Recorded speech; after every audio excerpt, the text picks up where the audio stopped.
Good afternoon, everyone. My name is Joseph Dresden, and I'm Senior Program Associate at the Kennan Institute.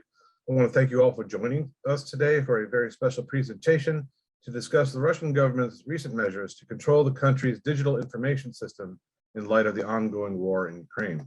I also want to thank our co-sponsor for today's conversation, the Wilson Center Science and Technology Innovation Program. As always, we encourage you to stay up to date on the latest Kennan Institute events and publications by visiting our website and subscribing to our two blogs, Focus Ukraine and The Russia File, as well as our podcasts, Kennan X and The Russia File. Visit our Hindsight Upfront Ukraine collection on the Wilson Center website for the latest news and analysis focused on Ukraine and the ongoing war.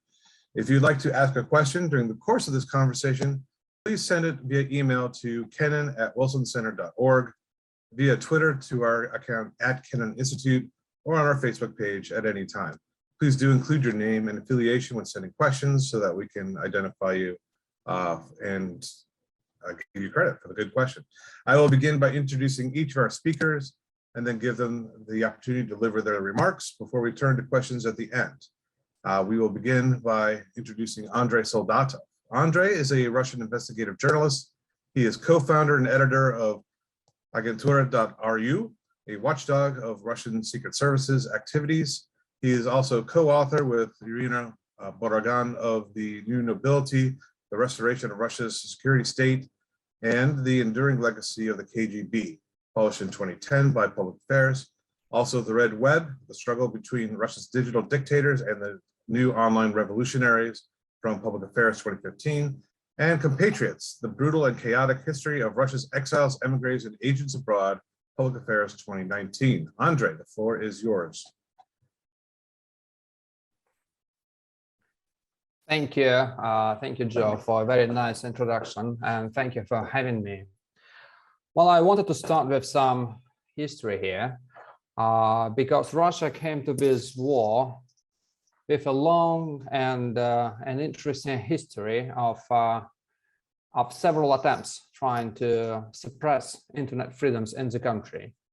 It started probably around 2011-2012. Mostly because of the Moscow protests, when people went to streets because they didn't want Vladimir Putin to get back to the Kremlin. And the security services back then understood that they actually had no means to suppress internet freedoms, and social media back then were up at mobilizing people and getting them to the streets to protest. The first attempt we got around 2012. It was a very basic and very primitive system of filtering based on blacklists of banned and blocked websites and URL names and domain names. It did work to some extent, but it was really sloppy, and also there was some resistance from the internet service providers. Also, the activists easily found a way to bypass this censorship, and even if, say, you got lots of media blocked, but nevertheless the message was still there, global platforms were available, social media were absolutely accessible, and well, the technologies were developing very quickly, and the Russian activists, they found a good use to them. So by 2018, 2019, the Kremlin understood that probably the system they had and they built was not extremely good. And they identified several challenges they faced with and they needed to deal with to build something which would be a bit more effective. So first, they understood that, unlike in the time of the Cold War, the major threat to the Kremlin's narrative comes not from outside the country, but from inside the country. Yes, we still have Radio Liberty and BBC, but Navalny's videos were way more popular than anything produced by the voices of the enemy, as we called that back in the Soviet Union. Also, the ordinary users, just average people, they presented a threat, because if you have something happening say some natural catastrophe in some region or some big protest or anything which could trigger some reaction from ordinary users, they could start sharing information about this event, and this information might be immediately shared by millions of people. And this would come from inside the country. So how to cope with this flow of information? That was identified as a very big threat. The third thing was they understood also that lots of Russian users, they still prefer global platforms to the Russian platforms.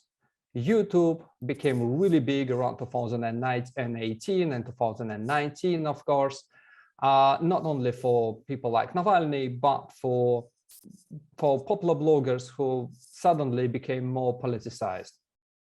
And finally, the Russian authorities understood that some resistance they experienced from the telecom industry back in the 1990s and the 2000s and 2010s were caused not because these telecom companies cared about constitutional rights, but just because they were forced to pay for surveillance and for censorship. And it's quite costly, and they didn't want to pay for that.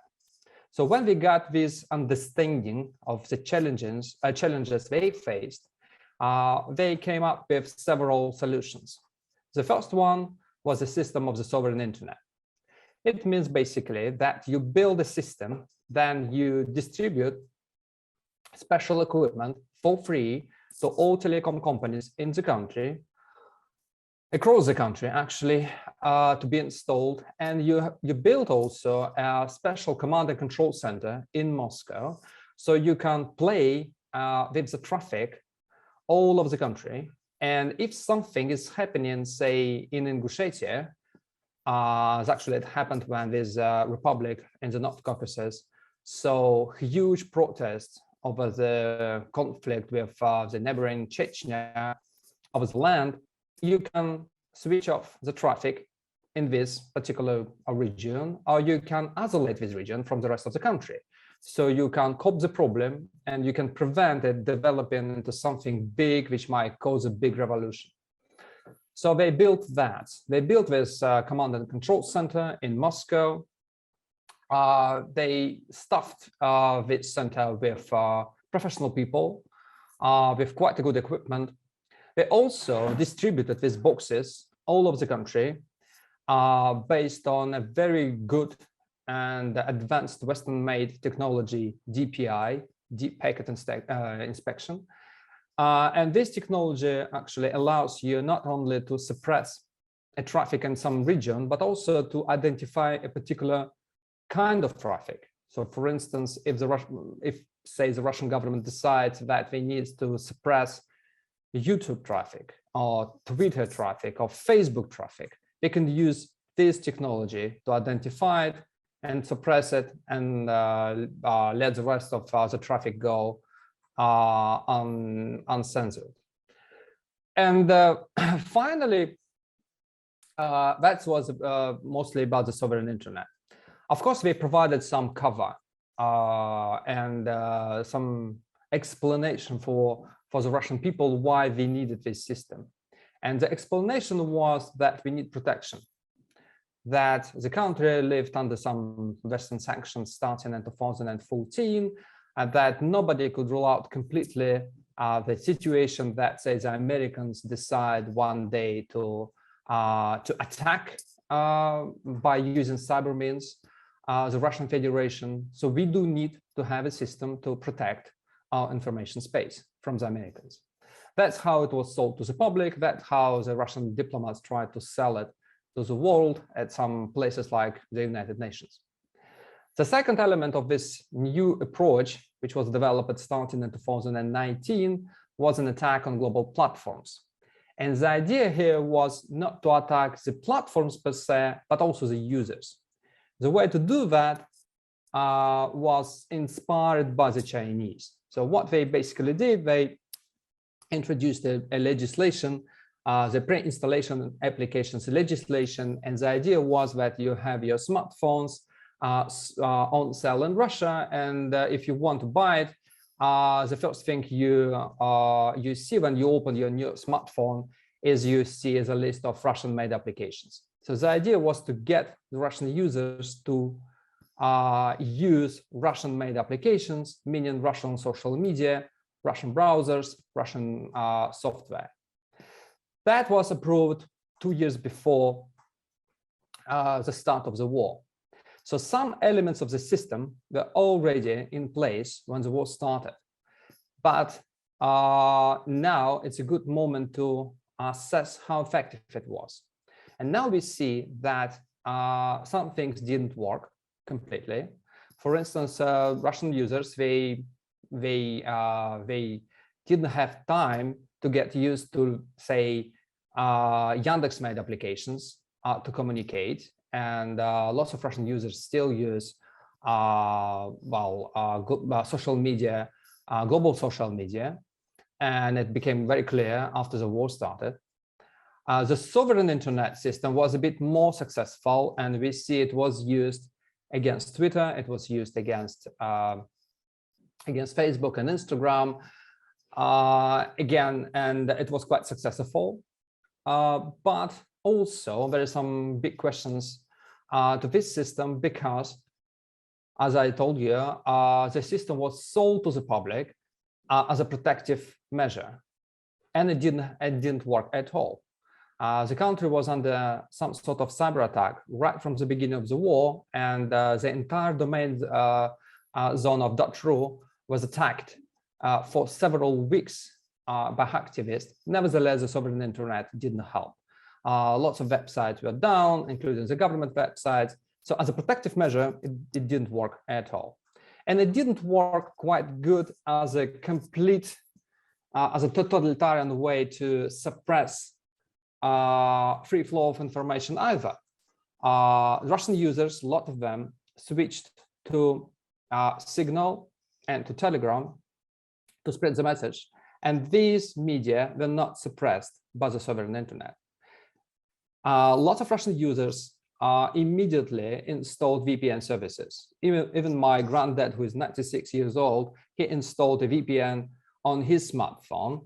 And these VPN services are still available and still help Russian users to get access to the information. So I would end up with this, that yes, we got some new system. It's quite effective, but there are limits to the effectiveness of the system. Thank you. Thank you very much, Andrei. Our next speaker is Olga Irisova. Olga is a political analyst, co-founder and editor-in-chief at Riddle, which is an online journal of Russian affairs. Her work focuses mostly on Russian media policy. Currently, she's in Alexander von Humboldt Foundation's German Chancellor Fellow, and in 2019, she was Galina Saravoidova Fellow in Human Rights and Conflict Resolution with the Kennan Institute. So, Olga, welcome back. Looking forward to your remarks. Thanks a lot, Joe, and it's my pleasure to be here today. So as a media analyst, I would primarily focus on media sphere because the current blockade mainly focuses on blocking Russian independent media.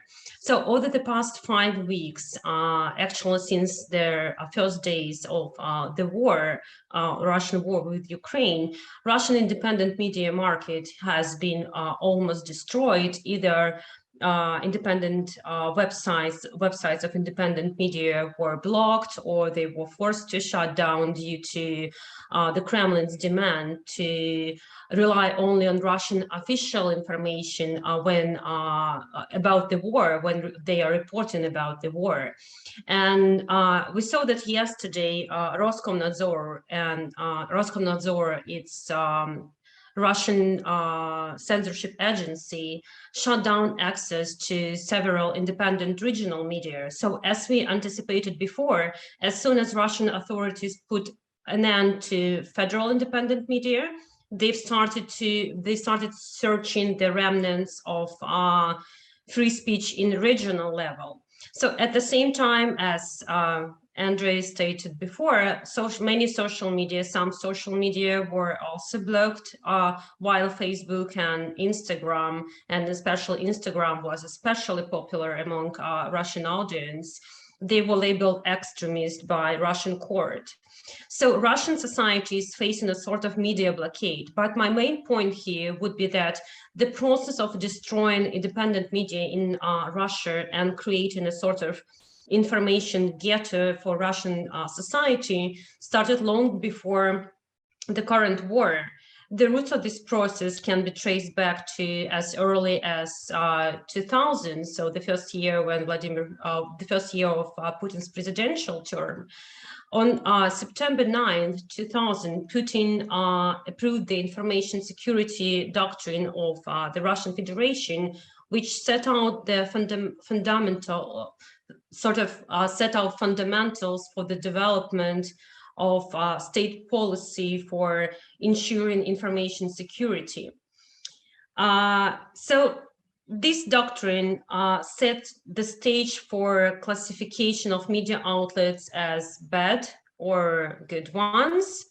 And here I would quote a sentence from this document.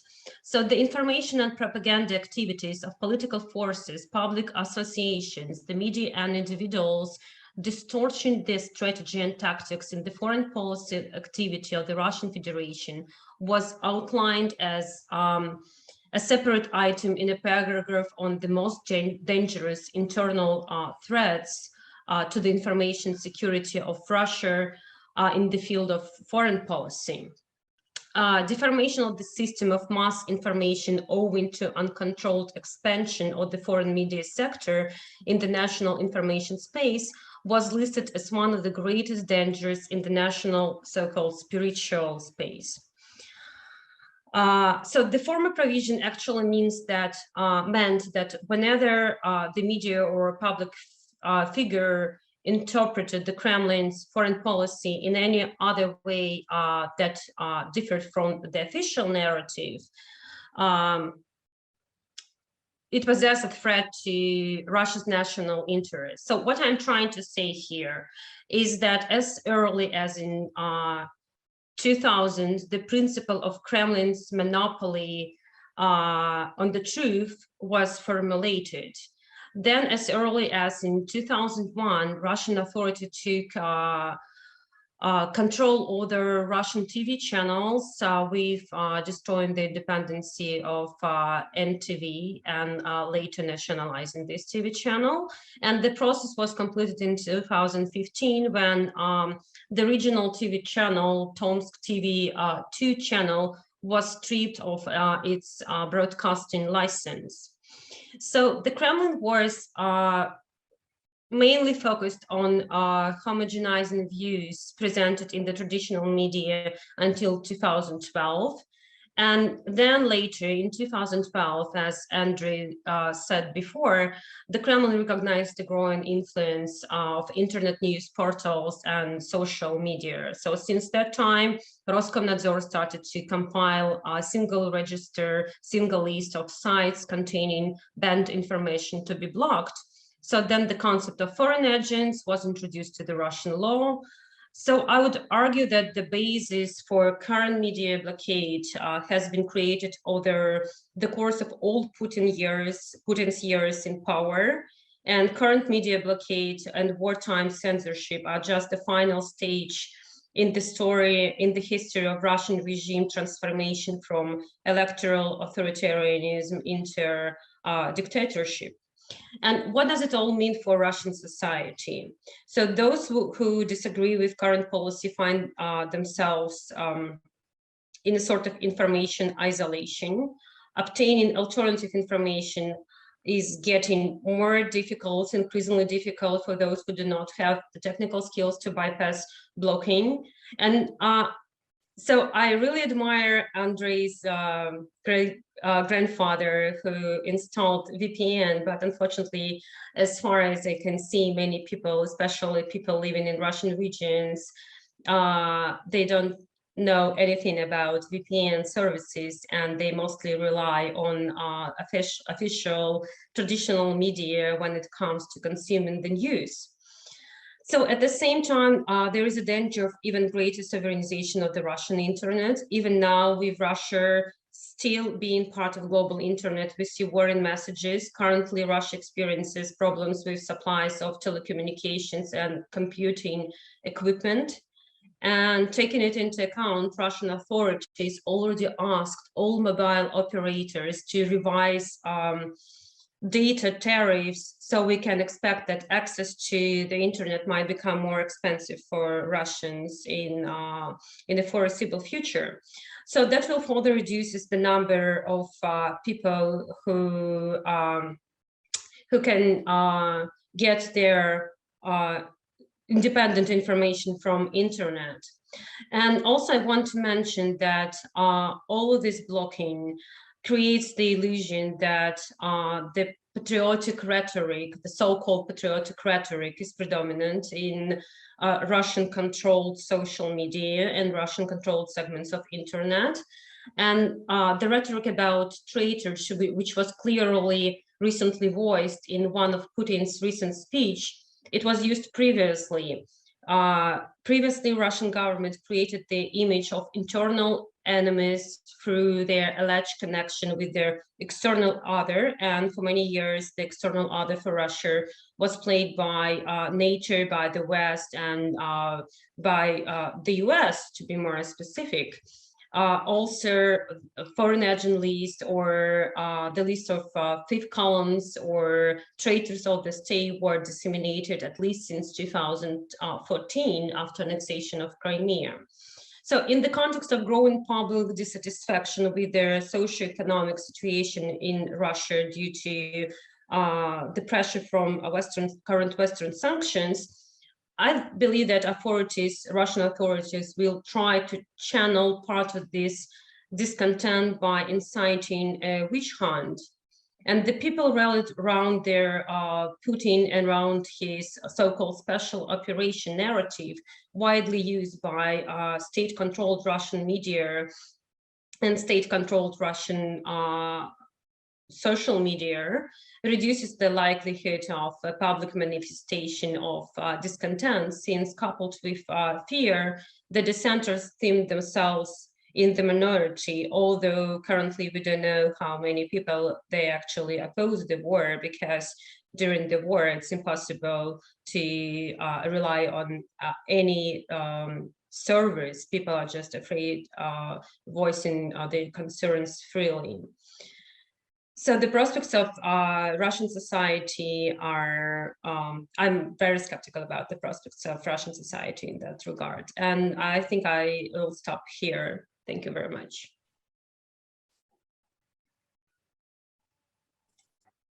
Okay, thank you, Olga. Next, we will hear from Elena Epifanova. Elena is Research Fellow at the German Council on Foreign Relations, DGAP for us in English, or actually in English and German, in Berlin. And she's an expert on Russia's internet and IT policy. Elena, we look forward to your remarks. Thank you. Thank you very much, Joe. Thank you for having me. And also thank you, Olga and Andrei, for great inputs. I would rather go a little bit back to Andrei's focuses on quite a complicated relationship between the Kremlin and the internet and Western technologies. I think so. From one side, we see that the Russian internet and information technologies originate from the West, or mostly also from the United States, and we see that the country has benefited actually from the access to these technologies and from using these technologies for its economy, for its industry, and also for connecting people in the country. And on another side, we see the preoccupied Kremlin and preoccupied regime of Vladimir Putin, which sees exactly this dependency, exactly these technologies and the ecosystem of the internet as its vulnerability and as a threat. And so Andrei also described it, that kind of social media, the perception of social media, the perception of internet. And I would also add here that the Kremlin has seen it and also promoted this idea that exactly the foreign or US-based social media is actually a tool for intervention in domestic affairs, and at the same time it's vulnerability for Russia's security, so that it could be weaponized against the country, it could be used against the country, and this focuses on this vulnerability and on this kind of a dependency was promoted in recent years. And so the Kremlin tried to eliminate these both problems for it, not for the economy, for the Russian people. I see it, they benefited a lot from these technologies, and yeah, and from one side they tried to build this so-called sovereign internet, and at the same time they really tried, or at least proclaimed, to get rid of this dependency on Western technology, on US technologies, and to switch to domestic alternatives, to introduce IT import substitution, and really to also, what Andrei already said, to protect itself. And also, as we see now, this strategy or this policy hasn't really worked. So we see these conflicts rather escalated during the last month, so since the war has started, and so the Kremlin is somehow forced to use this, these measures, which is apparently has prepared for such a scenario. And we see that in both directions, the Kremlin has failed practically. So in the splinternet, I see much more successes. So that's also, which Andrei already said. So we see the system introduced for the sovereign internet for filtering, blocking certain information. And we see effectiveness of that. And also if we look at the first try, I would say, of this system in March 2021, when Russia started to slow down Twitter, we observed some collateral damages when some website of governmental bodies went offline, or some bank website went offline. So now we see that, so Twitter is practically unavailable in Russia, Facebook and Instagram are unavailable in Russia. And okay, so people can use VPN and other tools, so which we can discuss, but still we see a considerable success in using digital tools, and not only to have this ad hoc system asking internet service providers to block certain information, but kind of centralized blocking system. At the same time, we see limits of this system. Again, Russia's internet is quite well integrated in the global internet, and again, Russia's economy is still dependent from the global internet and from foreign technologies. So that's why Roskomnadzor can't just switch off the internet. They can't just use whatever means they have to reach this content security. So I see some successes in this direction, but at the same time also limits. And I also think that the system wasn't prepared for that bad scenario with the war, and that it will be needed to take such steps to block so many websites and so many social media platforms. And still we see YouTube, right, which is still available, which is still a very big obstacle for Roskomnadzor, and we see this is the most popular social media platform in Russia. I mean, we can compare it with Kontakte and so on, but still YouTube is very, very popular in Russia. And Roskomnadzor has technical troubles to block YouTube, and also Roskomnadzor understands the bigger conflict with Google. If the company will leave the country, well, it will practically mean it can take with itself Android operating system, and can take with itself browser, Google Chrome, which is also the most popular browser in Russia, and also other products which are widely used by Russians, Gmail and a search engine and so on. Yeah, so I see also here, so this is kind of the limits that this system has. And when it comes to this, another vulnerability on the technological level, then also Andrei said, we see that, so if we're talking about protection, in reality, we see that Russia's internet is not protected when it comes to real threat, right? So how it was explained to the people. But when we see now that Russia is forced to switch to domestic alternatives, so when we see global companies that live in the country or already left the country, such as Cisco, Oracle, Microsoft, so the Russia's internet was built mostly on these technologies. And again, Russia's business and also Russia's state authorities, Russian people, they benefit from these technologies. And now they have no other choice but to switch to Russian alternatives. And from my talks with Russian IT industry and with experts on internet in Russia, so people try to avoid this IT input substitution because Russia does not have the same level of technologies just to switch to which could be an alternative to Western technologies. And people and companies, they have avoided this this substitution, and now they have no other choice, and we simply don't know to what extent this very hasty transfer to Russian IT, we're talking about cloud solutions, we're talking about telecommunication system, about database management system, and so on. So there are like a lot of very different software. I mean, we're not talking about hardware because this is the most challenge for Russia to substitute hardware and especially microchips. But my point is that, if it comes to real protection or real domestic alternatives, Russia is not prepared, and now it's rather moving into very difficult digital future. Which is unclear how Russia's economy is going to run its digitalization. And and at the same time, we see this technological dependency, not only on this economical or industrial level, but also on the surveillance. I mean, Andrei and Irina, they have written about it, that Western companies don't have this, problem to provide the Russian state with technologies they need for surveillance or for the sovereign internet. And yesterday there was a new article in the New York Times explaining that when Nokia left the Russian market, there are still technologies which support the Russian surveillance system. And we see also here, Russia is dependent on the West. And also the question is here, so to what extent Russia will be able to run even its own sovereign internet, its own surveillance and censorship system.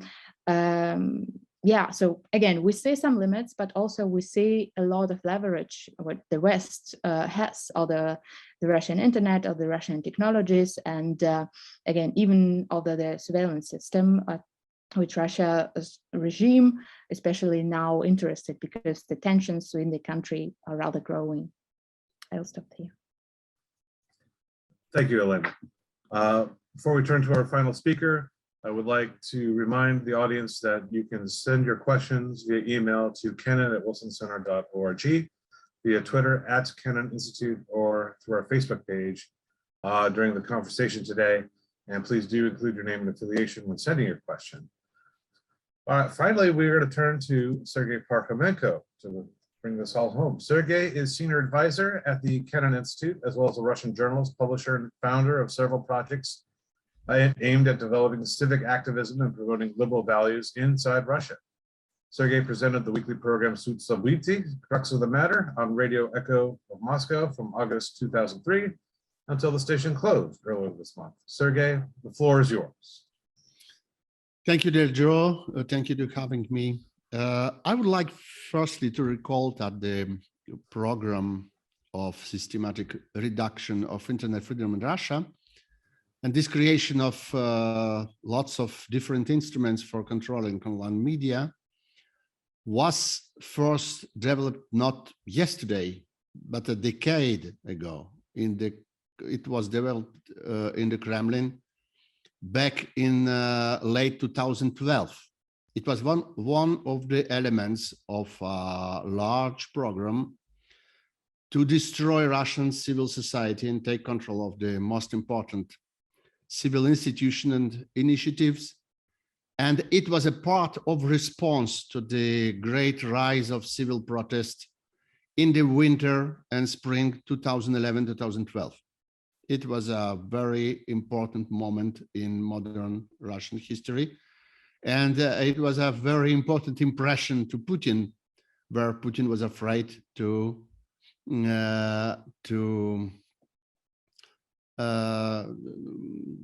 be destroyed as a Russian dictator.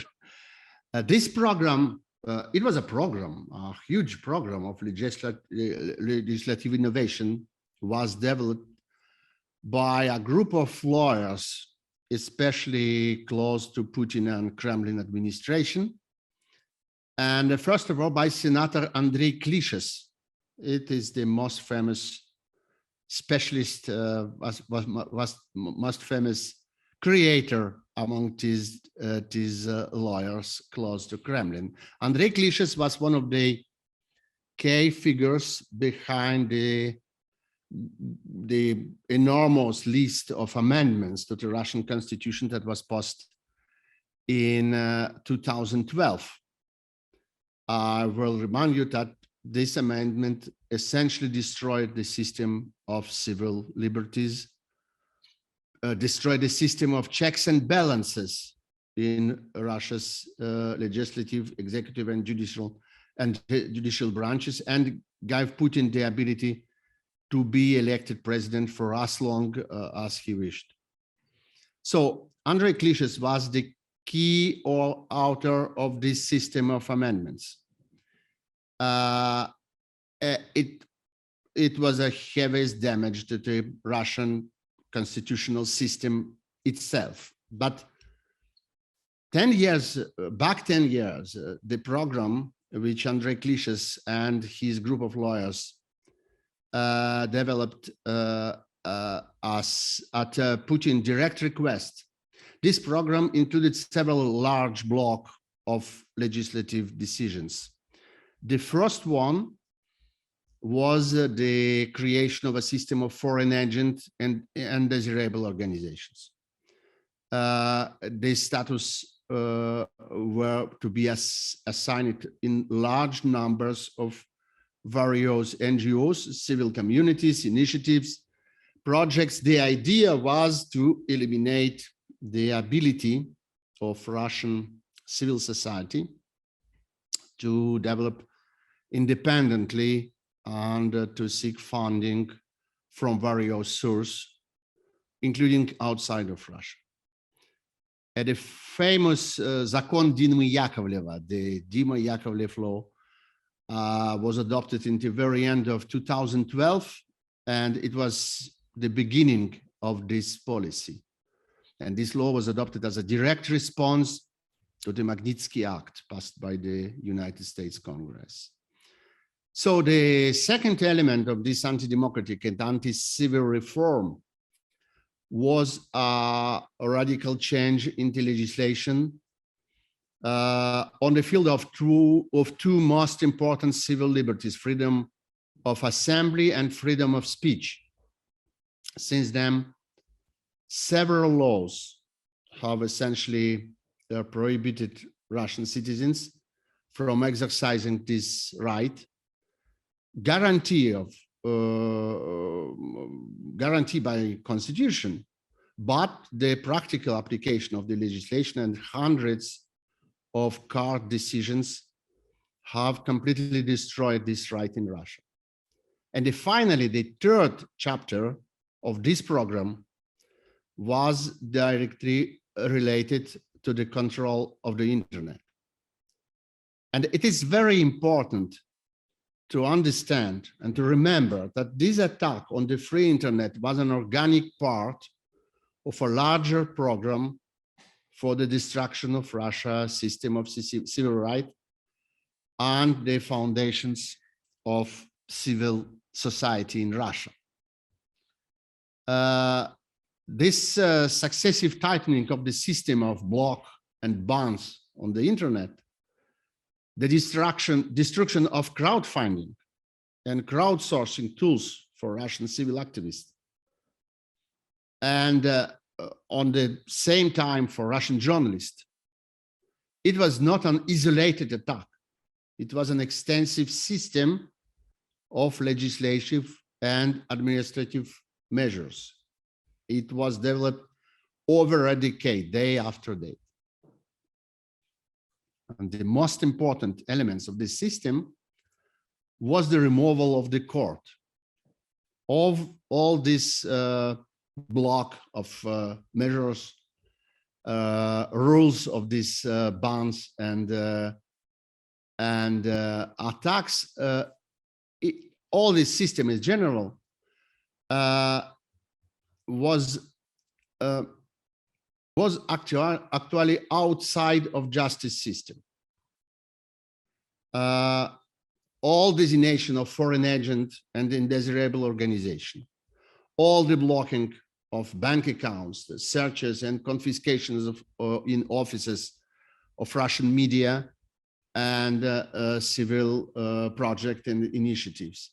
And finally, the blocking of website and the entire social media in Russia. All this was done out of court, out of justice, just by the decision of some state employees, by order of the Ministry of Justice, but not judges, not court. The prosecutor's office, or especially created agency Roskomnadzor. It is very important thing to remember that all this is not a judiciary system. So that's all for a moment. Thank you. Thank you, Sergey, and thank you for bringing this entire discussion back to where the whole enterprise begins and ends, and that's with basically shaping and controlling the individuals of Russia, and according to the government's aims and goals, what they think, what they see, what they can hear, and the entire sort of cyber aspect of this is just an extension of what they have done through legislation and through messaging. It's just bears remembering that it's not about the technology necessarily, but about the mindset involved. And so with that in mind, I'm going to ask the first question, and that is basically to try to get at how the West, Russians abroad, how can we sort of penetrate the system that Putin has created and get actual, true information to Russians who are still residing in Russia, probably supporting Putin, unaware of the extent of the war. We've all heard the anecdotes and the stories of children living in Ukraine calling their parents in Russia, and the parents not believing that their cities are being bombed, the kids' cities are being bombed, as the conversation is going on. So I would throw the floor open to anyone who would care to take this on. How can the truth penetrate the system that Putin has been building for years and years? Andre, I see you raised your hand. Yeah, just very quickly. I think there are things which might be done really quickly. First of all, we need to walk back some of the restrictive measures which were introduced, specifically, of course, this ban on MasterCard and Visa, because it's the main obstacle for people inside the country to pay for their VPN services. And that is a big problem right now. That's one thing. The other thing is we need to think about where the Russian people could get a consistent picture, actually the picture of what is going on in Ukraine. The problem here is that we do not have anymore any media in the country which report about what is going on. The Russian media outside the country mostly focused on providing investigations, but they are not focused on reporting from Ukraine. We have only one media, Medusa, with just one correspondent who is right now in Ukraine. That's all about it. So the Russian users cannot get any information from the Russian media about the situation in Ukraine. They would never trust Ukrainian media. So to be honest, I think the only option we have right now is to speak with international media. And now they have really good coverage in Ukraine. They have really good reporters, the best in the world, actually, lots of them. And if we can try to talk to them, to get their stories translated into Russian and make them available for the Russians, that would be of a very big help. I know I had these conversations before with some people here in London, and they told me that the biggest obstacle was that they still had some people in Moscow, and they believed that it could actually be risky for the journalists who stayed in the country to have their stories translated into Russian, and they could be attacked with this new crazy legislation with 15 years in jail for saying anything about the army. But now most of this media, they pulled away people out of the country. So this obstacle is not anymore a problem. I think we need to talk to international media and to find a way how to make the coverage we see in the New York Times, in the Guardian and BBC, everywhere available for the Russian speaking people.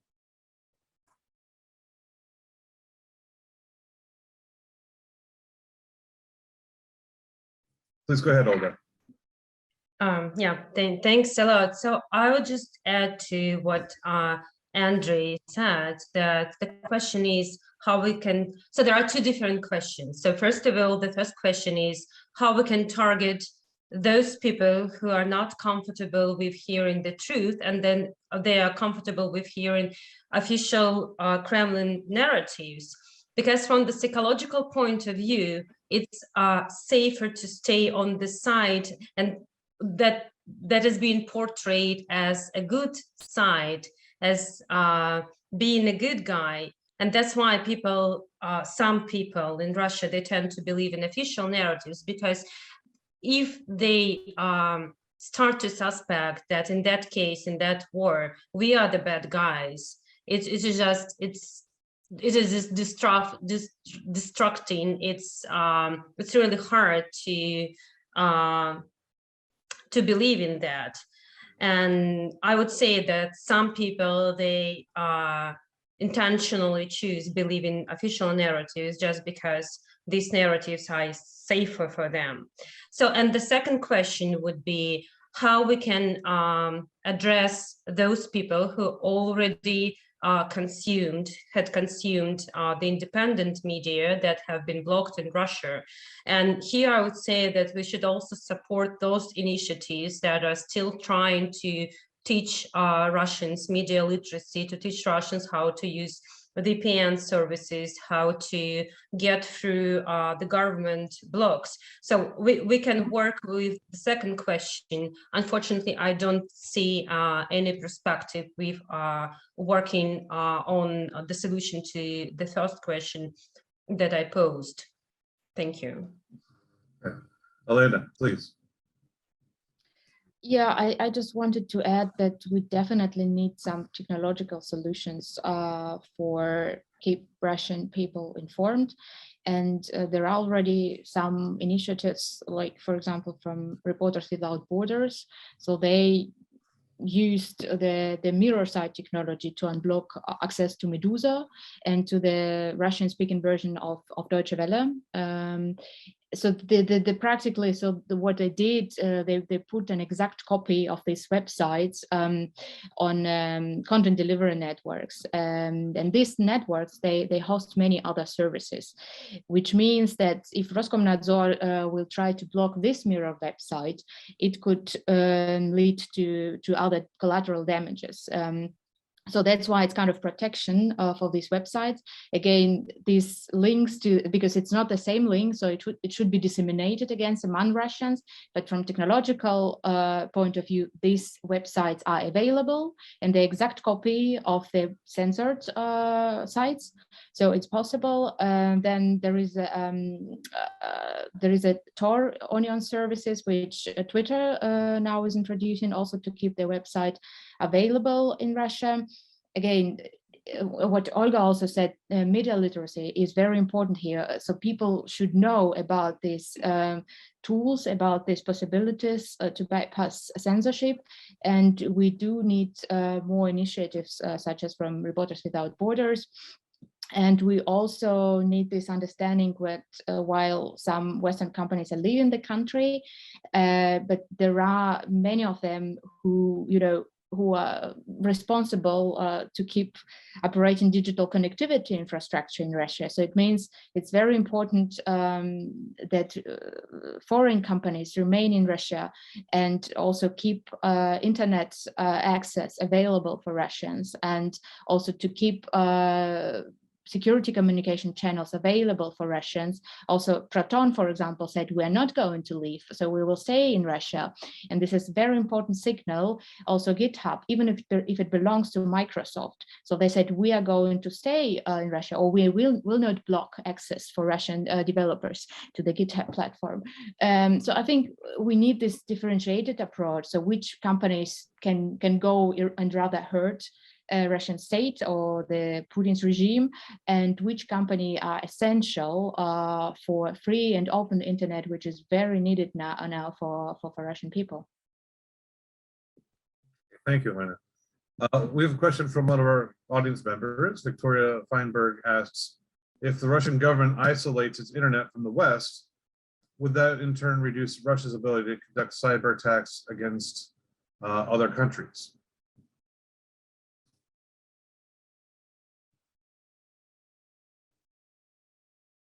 That's for anybody. No, it doesn't work this way, actually. So unfortunately, it's not like a breach. You just break it and you stop all kinds of communications. No, unfortunately, well, the cyber capabilities of the Russian government and Russian security services and the army are still there.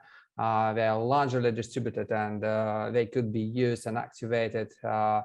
And there is no connection to the infrastructure of the sovereign internet.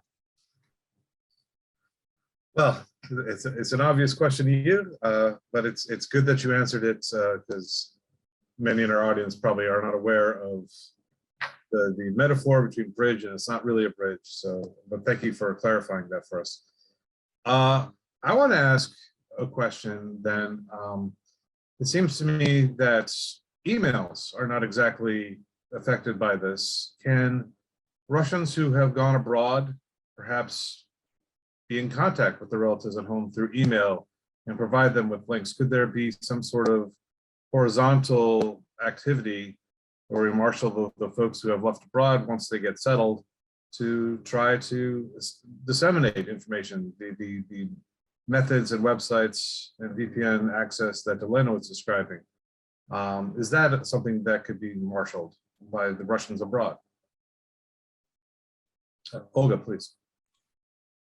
Yeah, emails and all sorts of messengers, such as Telegram, Signal, WhatsApp, and other messengers can be used for this purpose. But again, those who are inside of Russia and who rely on official media, Russian official media, on their news diet, they are not ready to hear the truth.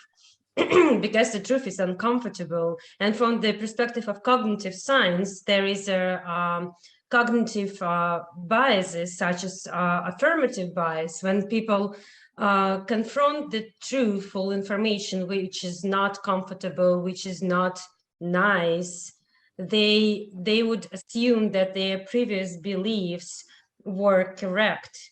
So we cannot just debunk the propaganda and disinformation that Kremlin propaganda produces and tell these people, you know, you've been could the Kremlin lie to you and the truth is and describing the truth? It won't work.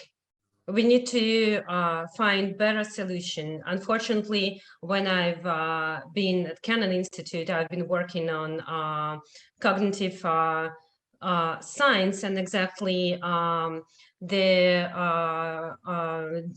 the effectiveness of debunking, it's better to say ineffectiveness of debunking for many people who believed in propaganda and fake news. And the ultimate solution to this problem is only media literacy and providing people and with developing people's and societies analytical skills and critical thinking. This is the only ultimate solution. But right now, when the war is going on, I do believe that with more people, the harder the sanction hits, unfortunately, and that would be true, and more people will lose the job, the worse the socioeconomic situation becomes, the more people would look for some alternative information and would be able to hear some alternative information. But we should also be very clear when we are trying to address them, because there are certain triggers that let's say independent or liberal media or we use, that we are talking among each other, and we cannot address with the same words to these people, because their perception would just shut down if we won't be very careful in choosing the words that we use in order to address them. Thanks. Well, yes, I like many Americans have an uncle in Wisconsin who can definitely relate to what you just said, Olga. One of our panelists, Andre, will have to jump off this conversation a little prematurely. Andre, do you want to say anything before you depart? Any final perspectives you want to leave with our audience today? I just wanted to say thank you for this excellent conversation, and good luck with the rest of talking about this very, very, very important issue right now. Thank you. Thank you, Andre. Thank you for your perspective on this today. We have about a half hour left in our conversation today. So again, I would ask the audience, if you want, please do send in your questions at Kennan Institute at wilsoncenter.org, at Kennan Institute via Twitter, and through our Facebook. We have a question from Gene Rosenberg, Florida International University in Miami. Elena, you already answered his question in part, but I want to pull, I'm going to use his question just to pull a little bit more of what you were saying. How should Western tech companies approach what they do in Russia? What should be their principles as to whether to pull out, whether to stay in? What would you advise somebody working at a Google, at YouTube corporate office? What do you advise them to do in terms of this current situation? Well, as I already said, I think we need a differentiated approach in this question. So because we see while such big technological companies have already left the country, like Microsoft, again, so Cisco, Apple, and so on, we still have the biggest social media in Russia. And I think this is kind of, understanding that they should stay there. I don't think that's about economic prospects. The Russian market is not the biggest one. So I think these companies, it would be a pity to lose such a market. But I think the loss that many people will have is rather political one, and I hope there is an understanding that the social media platforms provide so somehow lifeline now, I would even say, also for not only for opposition but also for people who not politicized or who don't take very active political actions, but who now are shocked about what is going on in Russia, and who now lack this information and need these platforms for sharing information, for keeping in touch with people abroad, and also to exchange this information, to exchange opinion.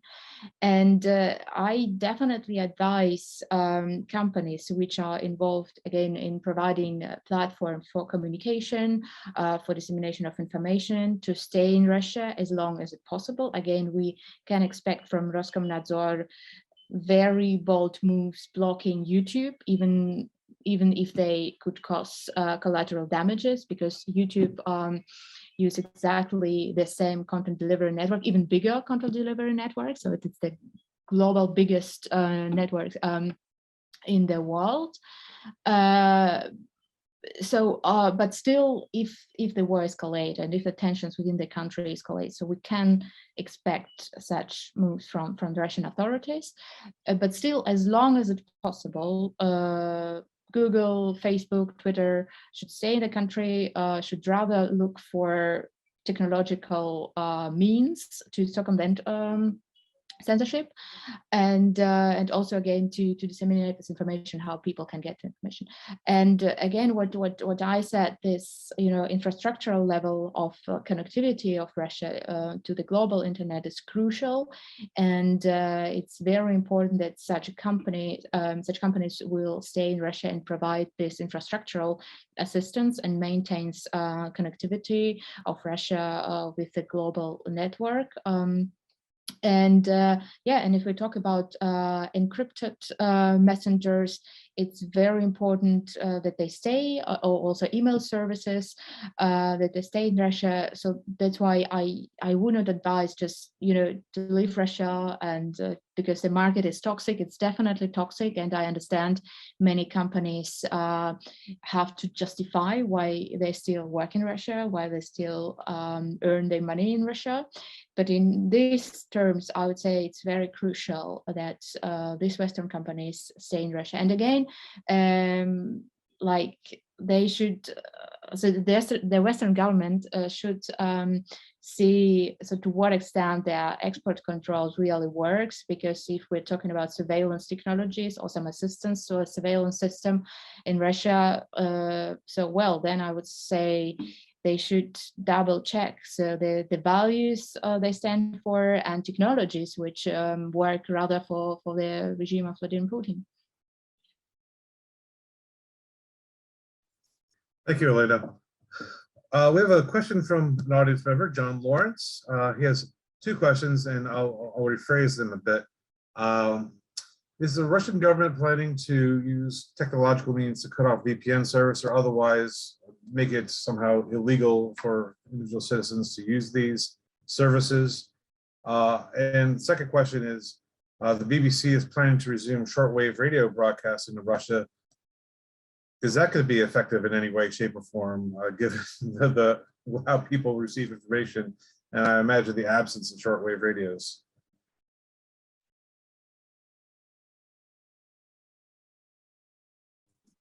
I mean, I can shortly answer that. The BBC, yes, it sounds like we're going back in the history and not forward, but it's really that's kind of a solution. This is exactly what I said on. We need more technological answers to these blockages and actually use every possible way to get to the people. And I think that's a good idea. And also, in a broader sense, we should also think about the possibility of access to the internet via satellite in Russia. It's rather the future, but still, again, if we're talking about other ways how people could connect to internet, how people could get the information, I think every solution is good, which bring more information and not less to Russia.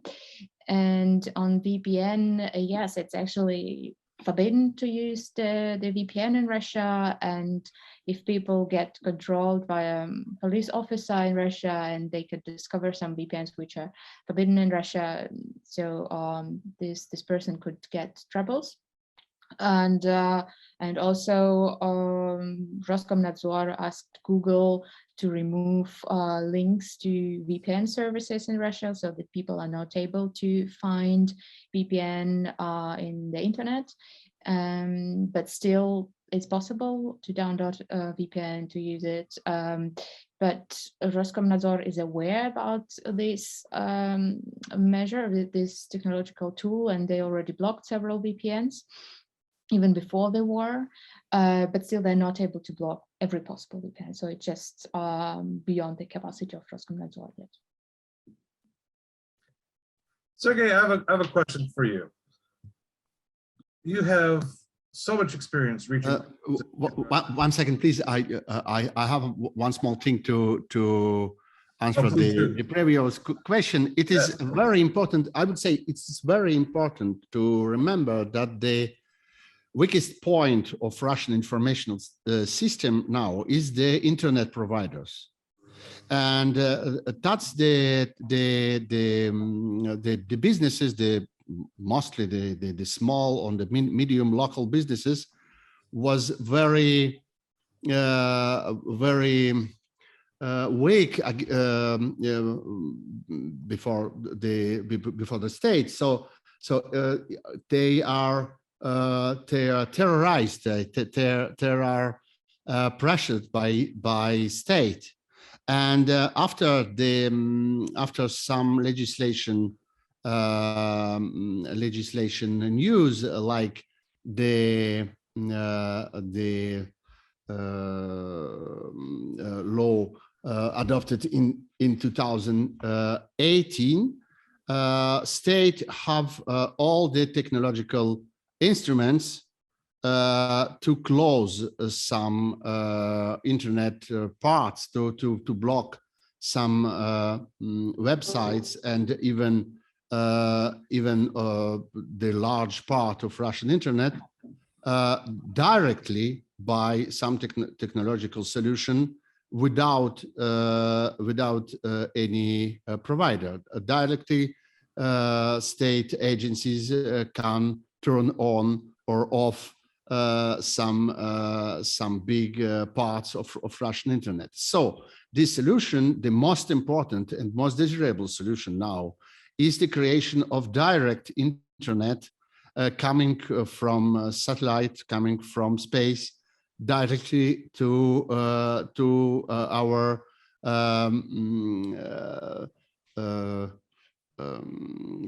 phones, to our computers, like the system of Elon Musk or something like this. For sure, Russian state will block this also. Will attack this system, and maybe will close all the network of Russian smartphones. But we should try. We should try use this, and maybe for some time it will works also, and it will much more effective that shortwave radio or something like this, because every single almost every single car in Russia, modern car, have an internet radio on this equipment. So it will be much more important to have this direct broadcasting from satellite to this internet radio, that the FM radio or shortwave radio. Yeah, Joe. Interesting idea. You go from the kitchen table to sitting behind your car driving in traffic to have these kinds of truthful conversations. Well, Sergey, you anticipated my question for you, and that was you are, amongst all of us, have the best knowledge on how to reach Russian audiences. Aside from, car radio systems tuned to the internet, do you have any other suggestions for ways in which Russian community abroad, Western governments, programs, what do you think would prove to be successful in cracking this shell and reaching Russians directly, and starting to, as Olga pointed out, begin the very difficult task in shifting their perceptions, making them more open to hearing the truth about what's going on and what their government is doing in their name.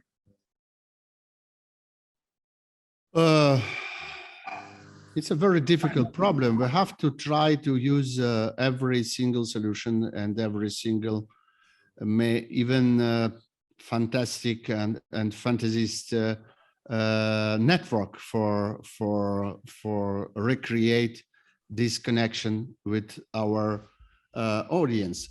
For a moment, the most important refuge for this is the YouTube, without doubt. And I was part of the biggest independent radio station in Russia, Echo of Moscow. I was my weekly show in Echo of Moscow for 18 years, and one day this radio is destroyed. What we can find on the site of this destroyed radio, 2 dozens of different YouTube channels, and my personal YouTube channel, and almost all my colleagues in Echo of Moscow have their own YouTube channels, and it form some strange network of small personal media on this site, on the place of destroyed radio station. Same thing with Dozhd TV channel. Also, it's half dozen of different small YouTube media are created on this place. But maybe tomorrow, after the YouTube will be also closed in Russia, we will try to use some small and different communication networks and communication services, because it's a very, very developed now in Russia. We have the special local chat for, I don't know, parents of children's on the same school, or neighbors on the same city quarter, or colleagues on the same work. Every single Russian participate now in some special or local networks to chat the absolutely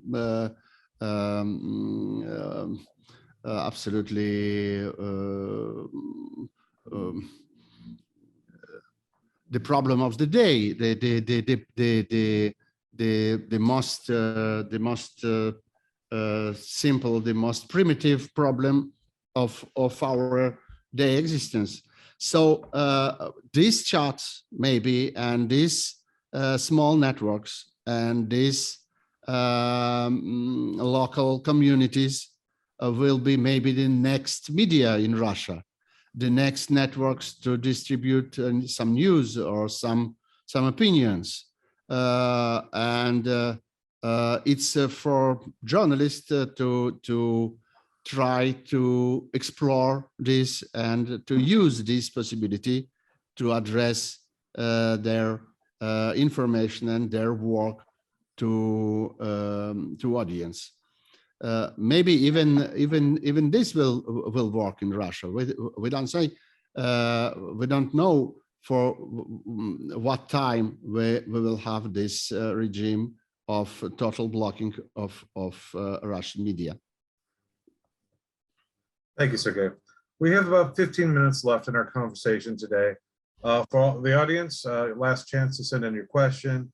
For our panelists, I'm going to turn to you with final thoughts in a couple of minutes, so be thinking of that.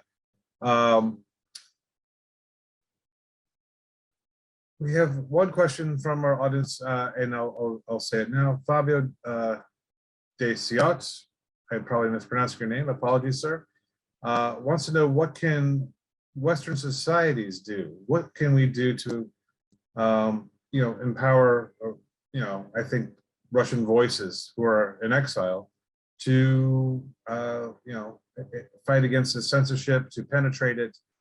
Sergey, you already talked a good deal about this, but I think the question is, how do we encourage the tech companies that remain to apply themselves to this problem, to perhaps platform Russian voices, Russian journalist voices? Sounds to me like they know how to communicate with their audiences back home. They're just severed from their ability to do so. So is it just a question of, giving satellite radio Echo of Moscow channel, maybe Exile of Moscow, to talk to the audiences back home? Is this plausible? Is this a realistic scenario? Elena, I'd like to hear from you from the technical, and Sergey, do you think is that what governments and Western governments and companies should be thinking of at this point? But I think Olga wanted to say something. And So Olga, I suggest you please. go first, Olga. Thanks, Alena. So I just wanted to point out, and I will be very direct here, that Please. from their personal perspective of Western people who want to support Russian civil society in exile, I think it's crucial to support Russian civil society in exile financially. They have many initiatives. They are dependent on grants, on crowdsourcing, on the money that they can get only from people who read them. I mean, like previously, for example, Medusa, which is a huge and reputable and media organization with a great impact and great capacity to make a difference in Russia in the future, or just to be the main voice of Russians in exile. It used to rely heavily on donations from Russian people inside of Russia. So now Russian people cannot donate their money, first of all, because some of their bank cards are blocked after MasterCard and Visa decided not to operate in Russia anymore. And then second of all, given the fact that Russian society will get poorer and poorer with each month of sanctions, people won't just have money left to donate to the media and to non-governmental organizations operating abroad. So those Russian organizations that had to relocate outside of Russia, unfortunately, I would say they will rely heavily on the support of Westerners. So yeah, that would be my take. Thank you. That is so important. I think we need to spend less money on CIA black ops and more money on funding those professional journalists abroad from Russia to do their job. And then it's about connecting them with the technical means to reach the audiences back home in Russia. Elena, Sergey, anything to add to what Olga said? No?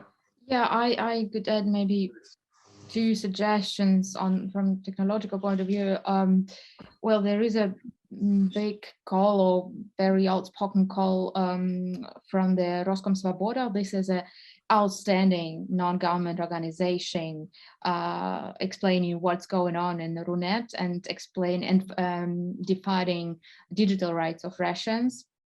And they called so first of all, to stay in countries of those companies who provide the technological infrastructure for the open internet, and also to provide a VPN for free for Russians, because many Russians, almost all of the Russians, have this technical problem to pay for VPN, and we know that the most secure VPN is very expensive, just because of the maintenance of the infrastructure of this, not because people want to get money of that.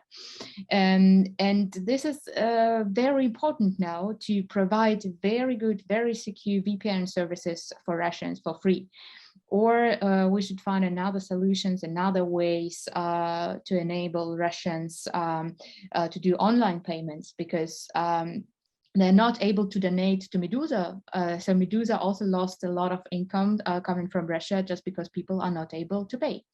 I mean, many Russians are very familiar with cryptocurrency, and we see that in such a situation, many people turn to cryptocurrency and find a way to pay something. But if we talk about an average Russian citizen, and Olga talked about it, it's very important that many people don't have a possibility to pay for VPN or to introduce himself or herself into a cryptocurrency system. So I think we need easy and accessible ways to circumvent censorship, and also to pay online for Russian NGOs, for Russian independent media, and also for other tools, maybe for digital tools. And my another suggestion would be that, especially American social media platforms should keep fighting against disinformation, because even if Facebook and Twitter are blocked in Russia, disinformation did not stop. So we still see programming narratives about the war disseminated in Russian-speaking social networks, and I think it's very important. So every day anyway, but in times of the war, it's crucial that to see who is disseminating this disinformation, and how it could be blocked and removed from the social networks. Okay. Well, I think we're coming to the end of our conversation today, so I want to give our panelists an opportunity to have any final thoughts that they want to leave our audience with today. Olga, can we start with you? Any thoughts and final? And by the way, do you want to plug Riddle? Speaking of funding platforms, let's not always talk about Medusa. Let's talk about Riddle as well. Olga, the floor is yours.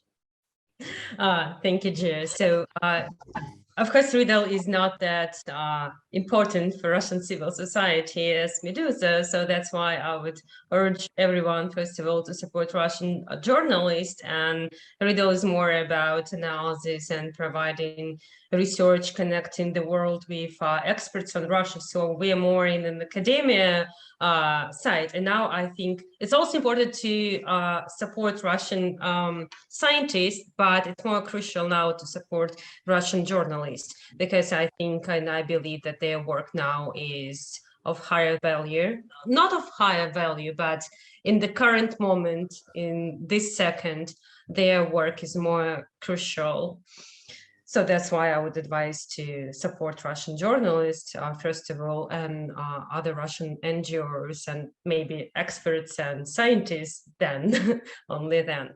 So I just want to remind everyone that Russian society, as we now see, is a deeply divided society.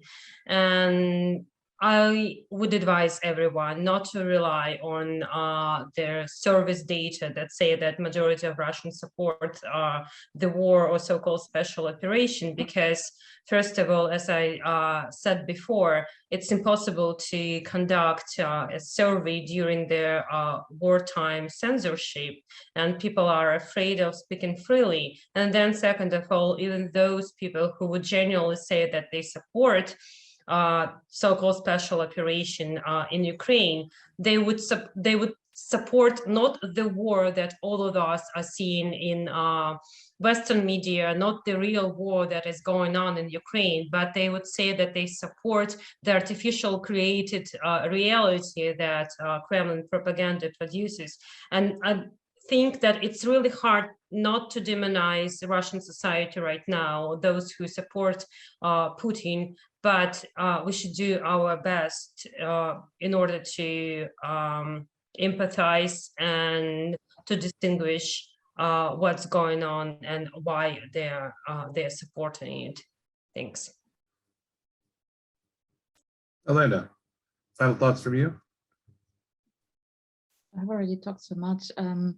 Maybe just one thing. Maybe just one thing. So that please keep in mind that Russia is tightly connected to the global world still, and of course now we see kind of an isolation of Russia, but still it's not that easy to to cut off all all the ties and all the communication channels. And if we hear about Russia is splintering internet, so Russia tomorrow will switch off the internet, in the reality is not that easy. So so Mr. Putin would like to have it. So this is his, I think, one of the biggest wishes, to get his own internet and to run it as he wished, but it's not that possible. So that's why I would say Russia is still part of the global internet, a global information community. And it's important that people in Russia will have this possibility to get information, to keep in touch with people abroad via very different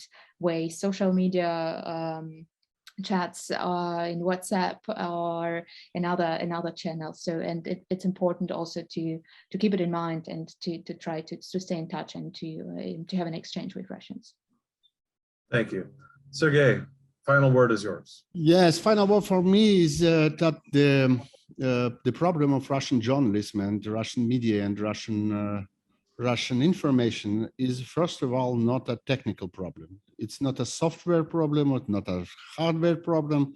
It's a human problem and a political problem, because thousands of Russian journalists flew from Russia. And this time, this COVID time, this restriction time, it was not easy. And most of them are on the random countries, because in these countries it was possible to go from Russia without visa or without European vaccination. And some of them are on Kyrgyzstan or Uzbekistan or Armenia or Mongolia and another country. And now this offshore journalism try to install itself in the new configuration for work. And the first problem we see is a problem of juridic status for these journalists, because they not a tourists, they are professional, and they have to work on the new place. So I think the European Union have to elaborate urgently some special professional refuge status for this kind of Russian journalists and civil activists, because, for example, the political refugee status is not a solution. It's absolutely not a solution, because it's contradictory to all the journalistic work, and the person with this status have some problem to travel, some problem to work, some problem to access with information. So we have a political decision about this new Russian diaspora, this new journalistic diaspora, informational diaspora, and it's time to discuss it firstly on the European Union organization, European Union institution, and to decide something in this field. Yes. Okay. Thank you. Sergey, thank you for that final word. It's I think that's exactly where we need to end up, is the realization that although we're talking about the technical aspects, it's a human problem. And if we start with the humanity of this, that's when the technical take care of itself. I want to thank everyone here in the panel and in the audience for joining us today. Thank you to our co-sponsors, the Science and Technology Innovation Program at the Wilson Center. And please visit the Wilson Center website to stay up to date with upcoming events and publications, as well as our podcast, Next in the Russia File. And please also make sure to check out the Hindsight Upfront Ukraine collection page. It has written analysis, video, just top-line content from a lot of different experts on every aspect of the crisis. So I can't recommend it highly enough. Thank you again. See you next time. It's been great to be with you.